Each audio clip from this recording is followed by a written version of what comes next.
Imagine your money as two streams pouring into a tank. It sounds solid, abundant, and safe. But if you watch this video to the end, you will see why some tanks, the more water you pour in, the faster they run dry. You will trace the path of every drop of money and understand how the economy is quietly charging you even when you never signed a contract. This is entertainment, not financial advice, and every character is a fictional illustration. I'm Miles, and I've spent an unreasonable amount of time studying why two incomes can still feel like financial quicksand. Let me tell you about a couple, the kind of people social media would call qualified to be fine. One works in marketing, earning about $62,000 a year.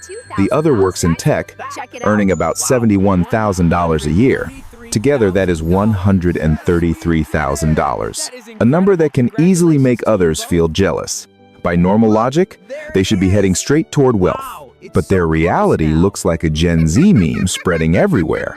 Two incomes, still feel broke, still feel tired.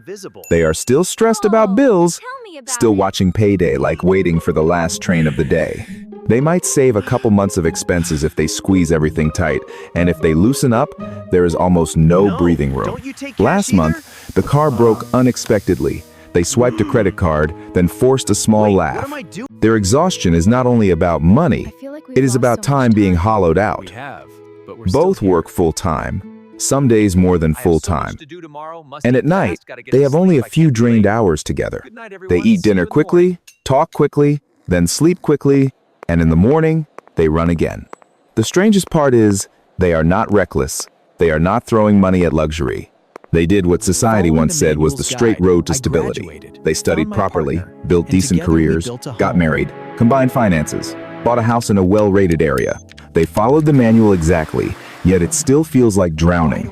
If you have ever thought, I earn a decent amount, why do I still feel short? Then what comes next will make many things in your head click into place. There is a story we have been sold for decades, so simple that everyone nods. If one income can get by, then two incomes should obviously thrive, with extra left for saving, investing, resting, and enjoying life. It sounds like basic addition. 1 + 1 = 2. The problem is, life does not play by addition. Life plays by a different rule. That rule is like a silent switch of the deal. Nobody announced it, yet everyone pays for it. When an entire society starts believing two incomes are normal, the market begins pricing everything around two incomes. The house, the car, the cost of raising a child, insurance, things that used to be the foundation, slowly get marked up as if you must have two engines just to move. You are not speeding up, you are only trying to stand still. And here is the coldest part. You are not wrong. You are simply standing inside a trap designed with precision. This trap does not need you to be greedy. It does not need you to spend wildly. It only needs you to want a normal life. The more you want normal, the easier you get caught, because normal today is defined by fixed costs that are bigger than before. I'm trapped. In short, the standard life has been pushed upward by a race where nobody wins. To see how the trap formed, we have to look back for a moment, not to romanticize the past, but to see how the rules changed. Around 1970, many middle-class families relied on one main earner, while the other stayed home to run the household. Back then, one income could still carry a home, a basic car, food, and still leave something over. More importantly, they had a backup card they had not used. That backup card was the stay-at-home parent being able to work if something happened. If the main earner lost a job, got sick, or the economy dipped, the family still had a resource they could activate. It was not a glamorous life, but it was a margin. It was what helped them absorb a shock without snapping immediately. Today, in many places, that backup card has already been used as the default. Two people working is no longer a choice. It has become the condition to play the game. And when a condition becomes the default, the market treats it as the standard. The new standard is like a lock, locking you into a level of expenses that one person cannot carry. You can feel this even without looking at a single statistic. Home prices rise faster than the feeling of your raises, healthcare acts like a pump that drains money, and childcare turns into a terrifying fixed bill. Things that used to be, we will deal with it when we need to, become, if you want a normal life, you must pay. Income goes up, but costs chase you more aggressively, as if they catch you, then pass you. There is one everyday detail that every worker understands, yet few people name it. When both partners are exhausted, the household starts buying time back with money. Convenience meals, convenience services, anything fast, because there is no energy left to do it yourself. You are not necessarily wasting money, you are paying a survival fee for being tired. And the more tired you are, the more you need things that help you survive the week, not live well. That is why young people talk about burnout, about quiet quitting, about the feeling of running on a treadmill with no stop button. You are not lazy. You are being pulled into a pace that forces speed. When life speeds up, the cost to maintain that speed also rises. So the paradox appears: two incomes do not create double security, they sometimes create double fragility. Because fixed costs expand to consume both. And when both incomes are already committed to fixed bills, you lose the most important thing in personal finance: margin. Without margin, one small misstep can make everything collapse in a chain. Think of a simple image. In the past, a family was like a boat with one oar rowing and one spare oar ready. Now, many families must row with both oars just to avoid being pushed backward. When one oar breaks, the boat does not merely slow down, the boat starts spinning and panic follows. The scariest thing is not that income is not high enough. It is that life is built on the assumption that both people must always be healthy, always working, always strong. That assumption looks beautiful on paper because everyone believes they will be fine, but life has many ways to make you not fine, from illness, layoffs, exhaustion, to a family member who needs care. When the shock arrives, the question is not, are you good at managing money? The question is, do you have enough room to take the hit? And this is where the trap becomes cruel. The more you earn, the more banks, markets, and even society encourage you to upgrade. You get approved for a bigger loan, you get nudged toward a nicer house, you get told you deserve it. You sign into a lifestyle that only runs smoothly when both people never collapse. It sounds like success, but in reality, it is an agreement with risk. There is something else, even more subtle, an invisible bidding war. When most families use two incomes to buy homes in good neighborhoods and good school zones, prices there get pushed up like an auction with no end. Nobody intends harm. Everyone just wants the best for their own family. But the result is the same. Good becomes something you must pay more for, and that price is calculated on two incomes. So two incomes stops being an advantage. It becomes an entry ticket. You do not use it to move forward. You use it to avoid being eliminated. You run, not to win, but not to fall behind. And once you understand this, you stop blaming yourself for feeling broke while the numbers look big. If at this point your chest feels slightly heavy, that is normal, because this trap targets the instinct to feel safe, to give children a better future, to be accepted. It is not a trap built by a villain, it is a trap built by a system where each person is only doing what seems reasonable for themselves. The most dangerous thing is always the thing that sounds reasonable. But the most important question is still ahead. Where exactly does the second income go? How does each dollar slip from your hands? And why does the second paycheck sometimes shrink into something so small you would not believe it? In the next part, I will peel it back like an onion, layer by layer, so you can see it clearly, with no fog. If you want to truly understand the trap you are standing in and keep your right to choose in your own life, you should keep going with me. In part 1, you saw that the trap is not that you are lazy or stupid or bad at saving. The trap is that two streams of money, the thing you thought would make you steadier, can leave you standing on thinner wood. Now we do something cold. We trace the route of the second income and we watch where it evaporates.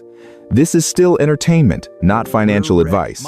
Let's say one person earns around $70,000 a year, and the other earns around $50,000 a year. On paper, the household looks like a $120,000 machine, enough to make a lot of people breathe easier. But life doesn't ask, how much do you make? Life asks, how much is left? And what's left is always smaller than you think. The moment the second income shows up, it gets stopped at the door by money that gets taken before it ever reaches your hands.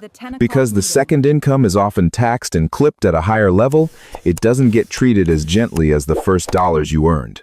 You think you added 50,000, but in reality, you may bring home something in the mid-30,000s, and that is only step one. Step two is the cost of being able to work. It sounds simple, but it chews on you day by day. Gas, maintenance, wear and tear, parking, a rushed coffee, a few lunches you buy because you didn't have time to prepare.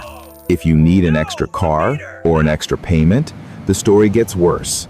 The second income starts to feel like a cargo ship that burns fuel the entire time it moves. Step three is the one many households cannot avoid. Childcare. When both adults are outside the home, you have to purchase someone else's presence just to buy the hours you're at work.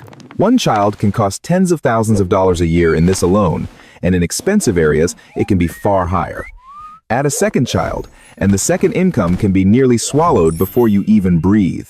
If you don't have kids, you still don't fully escape. You still buy time back in other ways. It's just scattered, harder to see.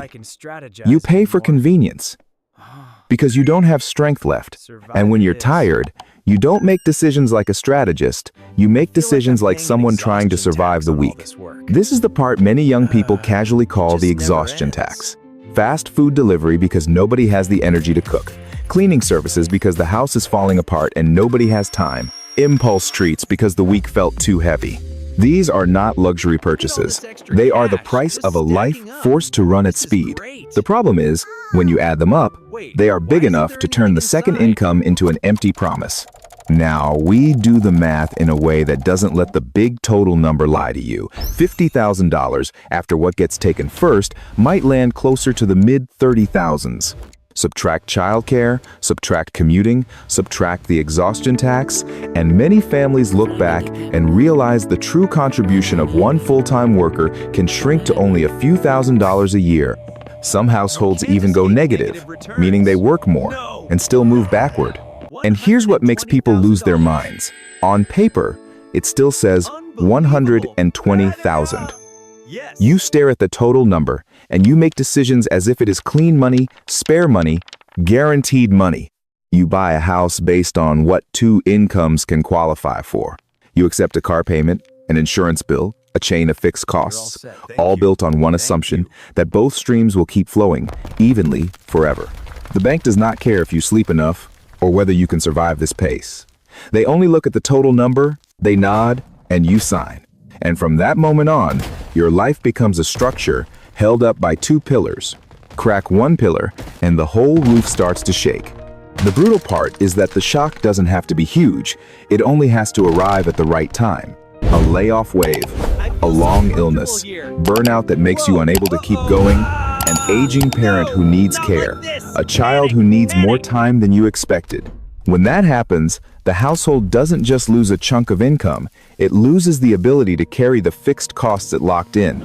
You don't slide from comfortable to average, you can drop straight into panic. In the past, many families had a backup switch, something you could turn on when things went wrong. Today, that switch is already on from the beginning, because if it isn't, you can't afford to play the game. So when the crisis hits, there is no switch left to flip. There is only cutting, selling, borrowing, or enduring. And there's a deeper layer. The trap is not only inside your home, it's outside in the structure of society. When most families use two incomes to buy homes in better neighborhoods, near better schools, prices in those areas rise like an auction that never ends. Nobody wants to hurt anyone. Everyone just wants the best for their own family. But the result is still the same. Good becomes more expensive, and the price is calculated as if two incomes are required. So two incomes stops being an advantage and becomes an entry ticket. You don't use it to move forward. You use it to avoid getting pushed out. You run, not to win, but to not fall behind. And once you see that clearly, you stop blaming yourself for feeling broke while the headline number looks big. If you're thinking, so what am I supposed to do? Quit one income, then you've just touched the door to part 3. Because the exit is rarely an extreme move. The exit is usually a different foundation. Not giving up, but stopping the habit of building a house on sand. And it starts with one principle that sounds simple, yet very few people actually live it. I'll say it plainly. What you need is not a trick. What you need is a framework. Money doesn't break you with one massive punch. It breaks you by locking you into a life that is not allowed to be weak. If you want out, you have to win back something more important than money: breathing room. Breathing room is the right to choose. Here is a cold idea that works. Treat the second income as nice to have, not required to survive. That means your non-negotiable costs, housing, food, basic bills, should be designed so one income can still carry them. The other income, if it exists, must not be chained to fixed payments. It must remain the part that buys freedom. It sounds easy, because everyone understands it. But it's hard, because you have to move against social pressure. You will drive past the house you are approved to buy, and you won't buy it. You will hear people brag about upgrades, while you stay quiet. You will accept a version of enough to purchase a future that has choices. Picture life like a chessboard, and every fixed bill is a piece glued to the board. You can't lift it anymore. When you glue down too many pieces, you lose the ability to change the position. A small gust can knock you over, because you are rigid, not flexible. The smart don't stand rigid. The smart leave space to step back, to dodge, to reroute. So how does this framework work in real life, if we tell it like a story? Some households earn the same total income, but they choose a slightly smaller home, in an area that doesn't need to be elite, it only needs to be decent. They keep transportation simple. They don't turn a car into a symbol, because symbols are always expensive. They reduce the fixed costs that make them fear tomorrow, and they create a cushion so today stops shaking. The first cushion is not to get rich. It is so you can sleep. A reserve that stops you from panicking when the car breaks, when someone gets sick, when work turns unstable. With a cushion, you don't beg risk for mercy, you look at risk like a math problem. And when you can look at risk like a math problem, you finally start living like the driver. After the cushion, surplus money can do its second job, buying back the future. You use it to weaken what is dragging you down, the debts that steal your breathing room. You use it to build, so money later can produce more money. I don't need you to believe in miracles. I only need you to believe in momentum. What repeats long enough changes shape. A lot of people are obsessed with, how do I get rich fast? The better question is, how do I stop breaking? When you don't break, you have time. And time is the thing people without it always pay too much for. With time, you learn skills, you choose better work, you negotiate better, you avoid panic decisions. Wealth is not when you earn the most. Wealth is when you are no longer forced to choose badly. In the first few years, it will feel like you're swimming against the current. Friends travel, friends upgrade, friends flex, living their best life, while you stare at your budget and stay quiet. But this quiet is not losing, it is strategy. You are building a fortress, not a stage. Then one day, what you built starts to show its power in a way outsiders can't see. You don't have to say, I'm rich, because you gain something more important. You are less afraid. Less afraid of losing a job, less afraid of illness, less afraid of sudden shocks, less afraid of what people think. When you are less afraid, you are freer than many people with pretty numbers on paper. This is where people misunderstand two incomes. Two incomes are not evil. They are only dangerous when you let them define what your life must cost. When you build your foundation on one income, the other becomes leverage. That leverage can fund your future. Let one person step back when life demands it. Keep the family from snapping when the wind changes. It turns working from obligation into choice. I want to end on a cold truth. The trap is not that you have two incomes. The trap is that both incomes are spent before you can even see them. When every dollar has an owner before it gets home, you are just the delivery person, not the holder. And delivery people get exhausted because they run their whole lives and keep nothing. If you want out, start with one question. If we lose one income tomorrow, how long can we live without panic? That question exposes everything that matters. It does not exist to shame you, it exists to wake you up. And when you wake up, you finally have a chance to rewrite the rules inside your own home. If this video helped you see your money more clearly, hit like and share it with someone who is tired about money and doesn't understand why. If you want me to keep drawing simple, clear maps, so you understand both the economy and how to protect your own life, subscribe to the channel and turn on notifications. A new channel needs those first subscriptions to survive. and you need the right understanding to become freer. I'll see you in the next video, where we peel back more traps people rarely say out loud.